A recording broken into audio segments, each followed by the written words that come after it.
তিনটি রোগ হলেই বুঝবেন যে আপনি জান্নাতি। তিনটি রোগ যদি কোনো মুসলমানের দুনিয়ার মধ্যে হয় আর সে যদি মুত্তাকি হয়, মুমিন হয়, তাহলে তার জান্নাতে যাওয়ার পথ সুগম হয়ে যায়। আল্লাহ রাসূল সাল্লাল্লাহু আলাইহি সাল্লামের এই মর্মে হাদিস রয়েছে, অর্থাৎ কোনো মুসলমান, কোনো মুমিন যদি অসুস্থ অবস্থায় ধৈর্য সহিষ্ণুতার সঙ্গে একটি রাত অতিবাহিত করে, আল্লাহ তাআলা তার পূর্বের সব গুনাহ আল্লাহ তাআলা তাকে মাফ করে দেয়। অর্থাৎ রাজা আকা ইয়াউমিন ওয়ালাদাতহু উম্মুহু, অর্থাৎ সদ্য নবজাত শিশুর মতো সে নিষ্পাপ হয়ে যায়। সুবহানাল্লাহ বিহামদি। এই জন্য এই তিনটি রোগ আমাদের অনেকেরই হয়, একেবারেই বলা যেতে পারে এটা একেবারে হর হামেশা আমাদের অনেকেরই এই রোগটি হয়ে থাকে। এজন্য এই তিনটি রোগ যদি কোনো মুমিন মুসলমানের হয়, এর এক নাম্বারই হচ্ছে জ্বর।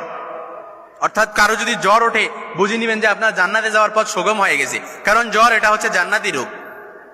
আল্লাহর হাবিব সাল্লাল্লাহু আলাইহি সাল্লাম বলেন, কেউ যদি দুজকি লোককে দেখতে চায়, জাহান্নামী লোককে কেউ যদি দেখতে চায়, সেজন্য তাকে দেখে নেয় যার কোনোদিন রোগ হয় নাই। এই জন্য রোগ এটা হচ্ছে মুমিনের একটা নিয়ামত। রোগ এটা হচ্ছে মুমিন হওয়ার লক্ষণ। রোগ এটা হচ্ছে জান্নাতি লক্ষণ। এই জন্য রোগকে কখনো গালি দিবেন না, রোগকে কখনো বকা দিবেন না, রোগ হলে কখনো ধৈর্য হারাবেন না। আল্লাহ রাসূল সাল্লাল্লাহু আলাইহি সাল্লামের হাদিস, আম্মা জান আয়েশা রাদিয়াল্লাহু তাআলা আনহার কাছে একবার আল্লাহর হাবিব সাল্লাল্লাহু আলাইহি সাল্লাম গেলেন, গিয়ে দেখলেন আয়েশা রাদিয়াল্লাহু একটি জলপট্টি দিয়ে আছেন এবং তার ব্যথার প্রকোপে কাঁপছেন, অর্থাৎ সে তার ব্যথার যন্ত্রণায় সে থরথর করে কাঁপতেছে। রাসূল জিজ্ঞেস করলেন, কি হয়েছে তোমার আয়েশা? রাসূল সাল্লাল্লাহু আলাইহি সাল্লাম এর জবাবে আয়েশা রাদিয়াল্লাহু বলেন, জ্বর হয়েছে, আল্লাহ তাআলা তাকে দ্রুত আরোগ্য দান করুক। তখন রাসূল বললেন, জ্বরকে কখনো মন্দ বলো না, কারণ এটি বনি আদমের গুনাহকে এভাবে দূর করে দেয় যেভাবে আগুন শুকনো লাকড়ি, অর্থাৎ যেভাবে আগুন শুকনো লাকড়িকে জ্বালিয়ে শেষ করে দেয়, ঠিক তদ্রূপ জ্বর বান্দার গুনাহগুলো এভাবে ঝড়ে একেবারে শেষ করে দেয়। শীতকালে দেখবেন গাছের পাতা ঝরে না, ঝড়ে একেবারে ঝরঝর করে একেবারে সব পাতাগুলো একেবারে নিঃশেষ হয়ে জমিনে পড়ে যায়। শীতকালে দেখবেন, অর্থাৎ শীতকালে গাছের পাতা যেমনি ভাবে ঝরে যায়, কারো যদি রোগ হয় তার গুনাহগুলো এভাবে ঝরে যায়। এই জন্য রোগ এটা হচ্ছে জান্নাতি নেয়ামত। দুনিয়ার মধ্যে এমন এক বান্দা ছিল, এমন এক লোক ছিল, যার মায়ের পেট থেকে শুরু করে মৃত্যুর আগ পর্যন্ত রোগ হয় নাই। নামটা কি জিনেন আপনারা? ফেরাউন না? এই জন্য ফেরাউন, যার দুনিয়ার মধ্যে কোনো রোগ হয় নাই। এই জন্য রোগ এটা হচ্ছে জান্নাতি লক্ষণ। এক নাম্বার হচ্ছে জ্বর।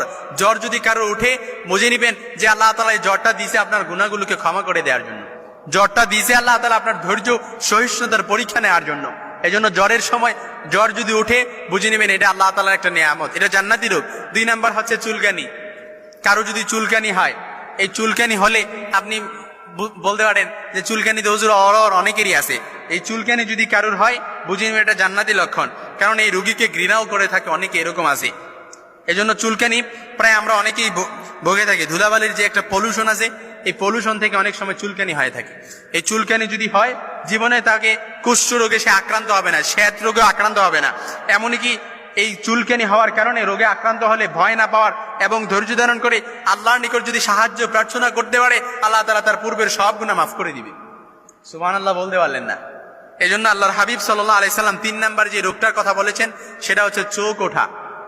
অনেক সময় দেখবেন আমাদের চোখ উঠে, এখন একটা ভাইরাস বের হয়েছে, সকলেরই চোখ উঠতেছে, চোখগুলো লাল হয়ে যায়, অর্থাৎ চোখ ওঠে, নতুন ভাবে যেন একটা চোখ আমদানি হয়েছে এরকম ভাবে বোঝা যায়। এই জন্য যার চোখ ওঠে, এই চোখ ওঠার কারণে, এই চোখ ওঠার রোগ হচ্ছে, যার চোখ উঠবে সে কোনোদিন অন্ধ হবে না, কোনোদিন সে অন্ধ হবে না। সুবহানাল্লাহ বিহামদি। এই জন্য আমাদের বিচলিত হওয়ার কোনো ভয়ের কারণ নেই, কারণ এই রোগগুলো এটি হচ্ছে জান্নাতি লক্ষণ। রোগ হচ্ছে জান্নাতি লক্ষণ। রোগের সময় একমাত্র আল্লাহর উপর ইস্তেআনাত করবেন, আল্লাহর উপর ধৈর্য ধারণ করবেন, আল্লাহর উপর ওয়াকিল রাখবেন, আল্লাহর উপর বিশ্বাস রাখবেন। এই বিশ্বাসটা আপনি পোষণ করবেন যে আমার রোগটা দিয়েছে আল্লাহ তাআলা আমার গুনাহগুলো ক্ষমা করে দেওয়ার জন্য, এই রোগগুলো আমাকে দিয়েছে আল্লাহ তাআলা আমাকে জান্নাতি হিসেবে কবুল করার জন্য। এই জন্য রোগ হলেই যে আপনাকে আল্লাহ তাআলা আপনার উপর গজব পতিত করছে, এরকমটা বলা একেবারেই বাহুল্য। এই জন্য কখনোই এটা বলবেন না, কারণ রোগ এটা হচ্ছে জান্নাতি লক্ষণ। এই রোগগুলো দিয়েছে আল্লাহ তাআলা আপনাকে ক্ষমা করে দেয়।